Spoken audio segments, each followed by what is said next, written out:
Per on anàvem? Ah, sí, els pobres refugiats de Llapé i Boixana.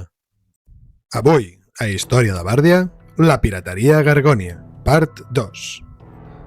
Després que uns pobres privilegiats aconseguissin escapar de la bota que els oprimia el coll cercant una nova vida a Gargònia, els líders de Llapé i Boixana es negaven a permetre que aquella mena d'actes proliferessin entre la població. Per a combatre l'èxode, van oferir als seus pitjors delinqüents i gent de mala reputació la possibilitat de lliurar-se de les seves condemnes a canvi d'exiliar-se cap a l'oest, a les paradisíaques terres de Gargònia.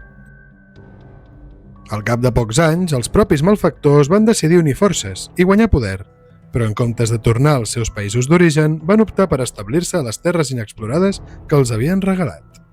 Va ser qüestió de temps que es corrés la veu per altres indrets i l'arxipèlag s'omplís de bergants a la recerca del seu propi tros de terra. Per això mateix, Gargònia avui en dia és majoritàriament un territori pirata. Essència eterna a tots!